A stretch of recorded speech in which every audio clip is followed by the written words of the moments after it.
If you love talking about cats, but your friends and family are kind of over it, this is the podcast for you.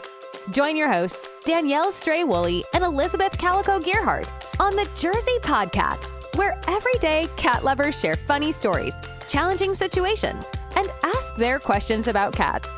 All right, let's get right into this episode. Hi, everybody. I'm Danielle Woolley. And I'm Elizabeth Gearhart, and we are the Jersey Podcats. And we have a special guest today. You may remember him. He was so popular, we just had to have him back. He was a very good addition to one of our episodes where we did the cats versus dogs. And just guess what team he was on? Cats. Team Cats, of course. Team Cats. We love having men that love cats because we're not all just childless single cat ladies taking care of our cats because we don't have anybody that loves us.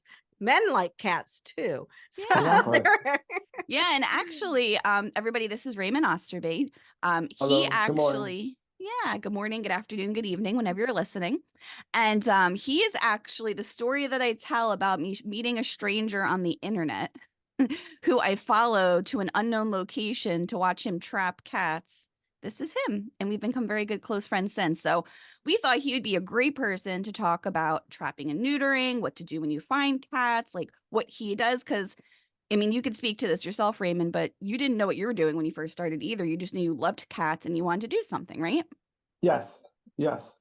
I guess when you start TNRing or start learning about TNRing, sometimes you have to get out of your mind a lot of preconceptions. And I guess be flexible to the process, because sometimes I was just TNRing the other day, and like you go out with one idea of what's going to happen when you try to catch this cat. You may not, but you may have an idea where you're going to bring it to, what's going to happen to the cat, or whose cat this is. It's all a flexible process. I was trying to get into a specific incidents. I was trying to trap a cat behind my office, and I thought I first what I did is I basically took a picture of the cat and I put it on social media to see if we can locate anyone who owns this cat or anyone who knows about this cat, because sometimes you end up trapping a cat which you think is in one condition, but it's really like it's another condition. It's either it could be like someone's cat from down 2 blocks down the street, and then you would end up catching it and then handing it over or trying getting it neutered or spayed. Meanwhile, that's already been done already. So I was trying to catch this cat, and I actually put a picture of it on a local town website, the Facebook page. A lot of towns have their own town cat page, and and there's and actually someone. Actually, a friend of mine who's also a cat rescuer texted me about it, and it's so funny. And then we're like, oh, is it this cat? Is it not that cat? And then I basically ended up a couple of days, and I'm trapping this cat. And then I even sent her another picture, and we couldn't tell whether it was the cat or not, because it was long-haired and it was feral, and so long-haired cats sometimes you can't tell if the ears clipped, So we ended up. But then I sent a close-up to her, but then she didn't see the picture on time. So I called the local rescue, and a lot of towns now have official like a program, APCI programs, and the local one in Kingsburg, the local one in town did not have a program at all like 2 years ago. Then all of a sudden now we have this program, which is really great, which is really a godsend to local small rescue groups.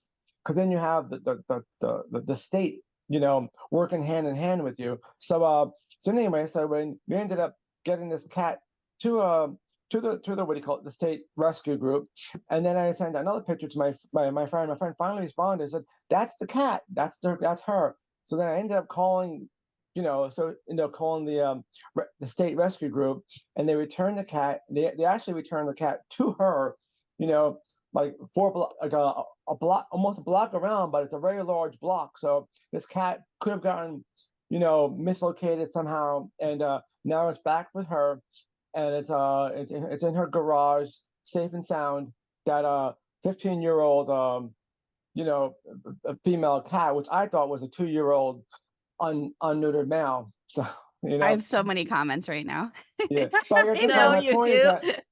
my point is that when you always have to be flexible, and you always have to when you're processing, when you're getting this cat to basically the next step, every step along the way, you have to take a second to think and take a second to ask other people for help, because what you're thinking or what your idea for what's going to happen changes, second by second or minute by minute, because That's very true. Especially when there's not a lot of space right now, especially within the shelters and within the rescues and within foster homes. And I know, like, I personally bought a microchip scanner, but you said something very important. This cat was feral. So you can't just be like, hey, friend, come here. Let me scan you for a microchip. So that's not Yes. always possible. But if they are friendly, that really should be one of your first steps after taking a picture, mentioning the location, putting it on social, reaching out to others. And then when you're working with the shelters, I know I hear a lot of the time, and I actually field some of the emails when I can from people asking for help through the rescue that I volunteer with. And it's like, someone just come get this cat? And you just said like 10 reasons why someone can't just come get this cat.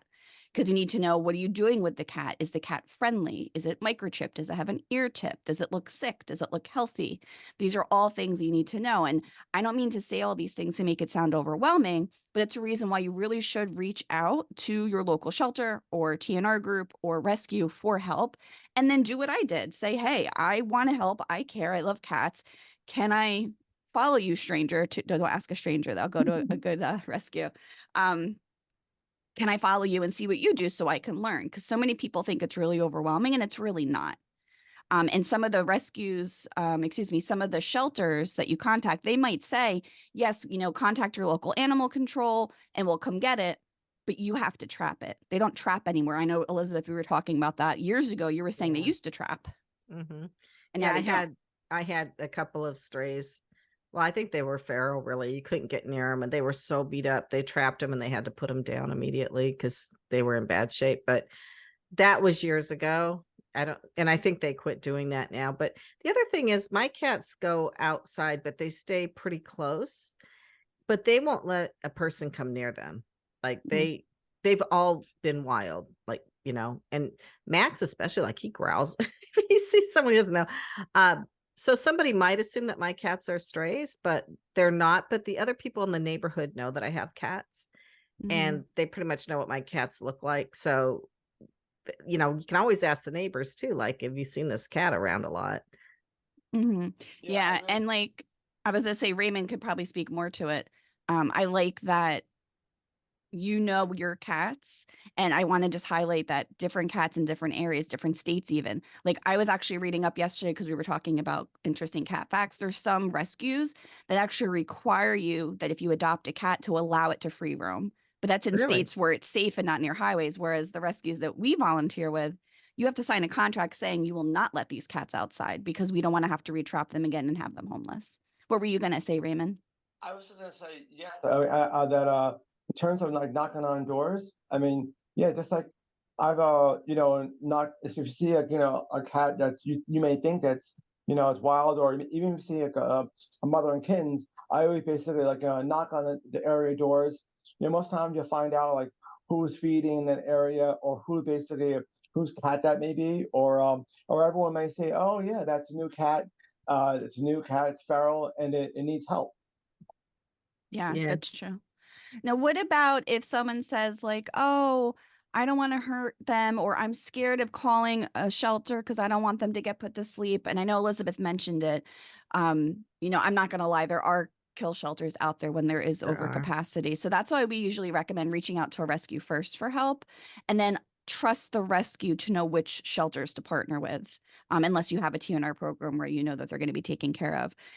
If it's a stray that's feral and not friendly, you really can't get rid of it. So when people say, just come get this cat, I don't want it on my property, that doesn't really work, because you can't put a cat like that in the shelter. It's inhumane. They're not meant to be inside. They're going to go freaking out. They're going to get sick. They're going to start shutting down, and it's not safe for them or for the people that are trying to care for them either. I just know I know from I remember basically starting out like maybe 10 years ago, or like 10 years ago, and that was just when the shelters had the state shelters had a change of heart, I would say like maybe 15 years ago, before I got involved, they would put feral cats to sleep, and Ugh. and then now basically they just well, the ones here, I don't know about the ones in Newark and whatever, but the ones Yeah, there's a in couple Monmouth of County that organizations that actually are pro feeding and TNR and, trying to protect the rights of stray cats. yeah, they'll just tune out the cat, I mean, what do you call it, and just bring it back to where they got it from, unless it's an FIV cat or feline leukemia, anything that's or any injury which basically is or any illness that basically can end in terminal cat or end in the cat with they're being end up being dying outside or any kind of paralysis or a Yeah. palsy. Yeah. And Raymond and I actually worked on I don't want to call it a case because we're not like official like caseworkers or anything. But we worked The on a detectives. situation. Yeah. And I won't like say the area it was in just in case anybody's listening and knows, but where originally, I think early on, I used to say, hey, feeding's better than nothing so that the cats don't starve. I actually disagree with that now. If you're feeding the cat, then they should be fixed and looked after. You can't just put food out and say, oh, well, I'm doing my part. Because we had a cat that we've tried for a long time to catch. The homeowners were old fashioned and they believed, well, leave it. It's been out there for all these years, let it die in peace. But by the time we convinced them to say, hey, like we really are just trying to help, please let us trap the cat. If we can get a treatment, we will. But if not, at least let the cat pass with dignity because it literally was missing half of its face. We don't know what it was, but we caught it. We brought it to our vet that we trust. And the vet said, like, there's no way to save this cat. So if we hadn't stepped in, that cat would still be outside suffering. Yeah, and that's a cruel way to go. Yeah. Yeah.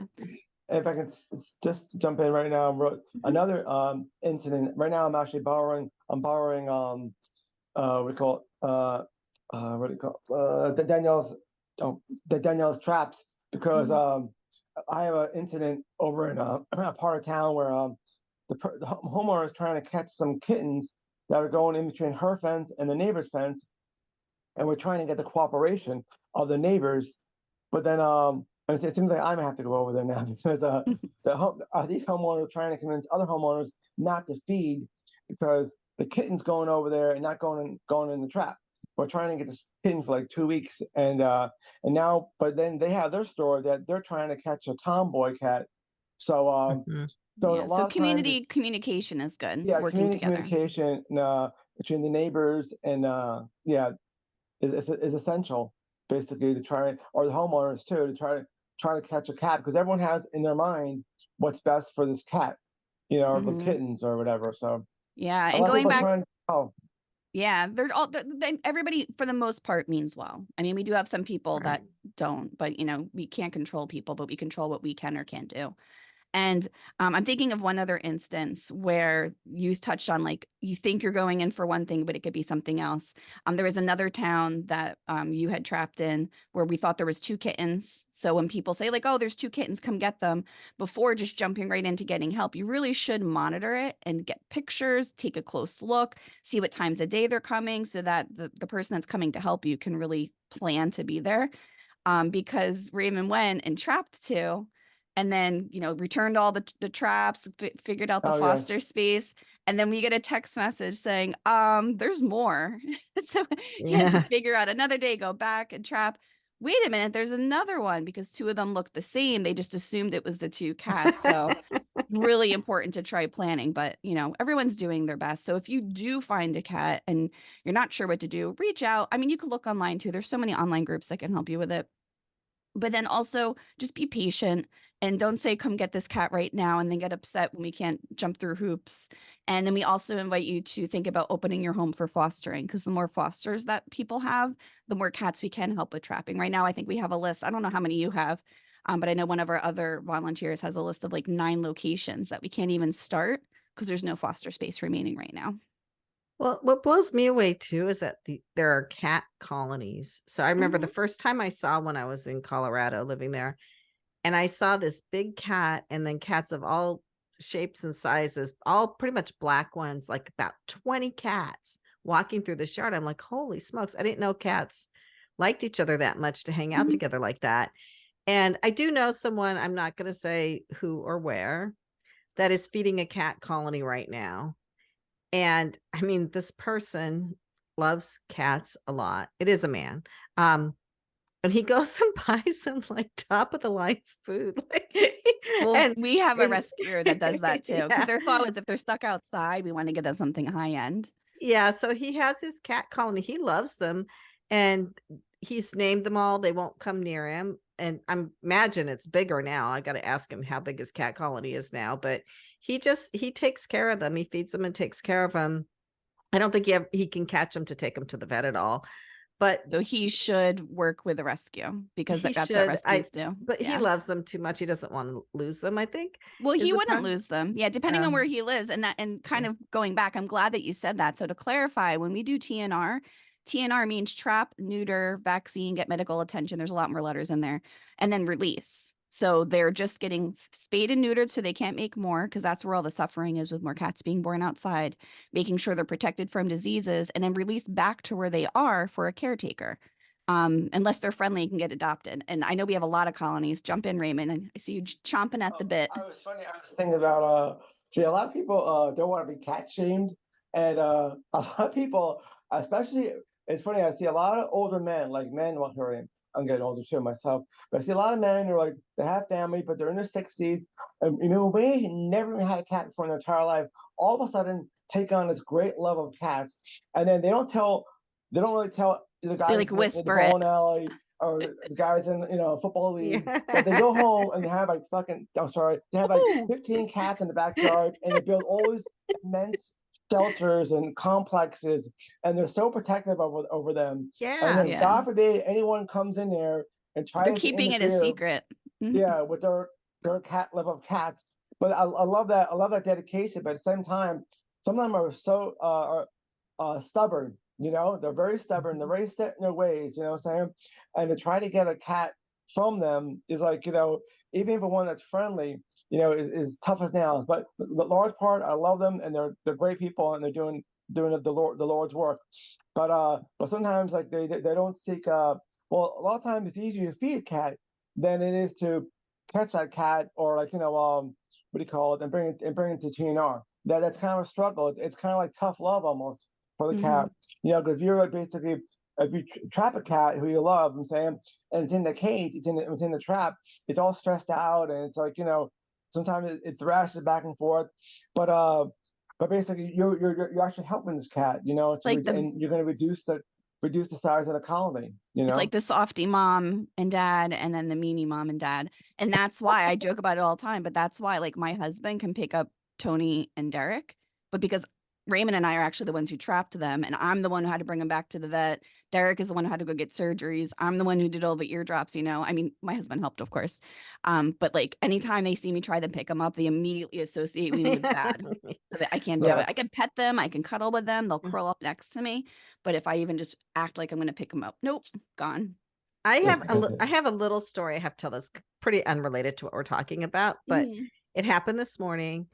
So we let our cats go in and out our backyard. So they sit on the chairs on the deck. They sit on the chairs on the screen porch. They sometimes go out in the vegetation. Anyway, somebody, I think, before I got up this morning, brought in a little bird, because there was a little bird. Oh, no. Oh, I know. And it was on the window. So we have 3 windows in our dining room. They all open, luckily. So it was sitting on like the ledge of the window, but up high. And all 3 cats were there staring at it when I got up. I'm like, what are you guys looking at? So I opened the window next to it, and I went and got my husband, Richard, because he's the bird whisperer. And I said, Richard, there's a little bird in the house. Can you please get it out? So he's really good with this. He says, well, you have to sneak up behind them when they're looking out the window so they don't see you coming, and then just put your hands around them and then just let them go. So he got it out in like 2 minutes. Oh, good. Yeah, good. I was my stomach was turning on where this is going. Yeah. Yeah. So that is one thing about outside cats, is they do catch other critters, which is not pleasant, but Yeah. Well, this is great. I can't believe we're out of time already. But thank you so much for sharing stories. Because like I said, Elizabeth and I can talk about it all the time, but Yeah. getting real stories about it and then getting real questions from someone who doesn't do rescue was good. And I hope the audience liked it. Do you have maybe one final tip or anything? Or, we didn't really say, other than you love cats, if you want anybody to connect with you at all, Raymond, let us know. No, I was just saying basically also that there's different kinds of traps. There's your main trap, Mhm. the box trap, and the drop trap. Yeah, no, that's important too, because that goes back to you need to prepare, but then maybe change it. We always try to do the regular trap to start, the humane Yeah. trap, but there's some cats that are just too smart and they won't go in. There's some cats that say like, I just see food and I want it. They don't even realize there's a trap there and they go for it. If not, then you have to be more patient, coordinate having a drop tap. It's like the Tom and Jerry cartoons or the Wile E. Coyote where they get trapped under the box, but it's all done very safely, very humanely, with the best intentions. Thank you. So No, thank you so much for being a guest. We appreciate everything that you shared. And thank Thank you you. everybody for listening. You can follow us at thejerseypodcats.com, listen to us on your favorite platform, watch us on YouTube, or check us out on Facebook and Instagram. Thanks so much, everybody. Goodbye. you. thank you. Bye. Thanks so much for listening. Let's keep the conversation going. Give this podcast a rating so other cat lovers can find it. Connect with the Jersey Podcats on social media or visit thejerseypodcats.com and leave a message sharing a story or question about cats. Thanks again for joining us, and we'll catch you in the next episode.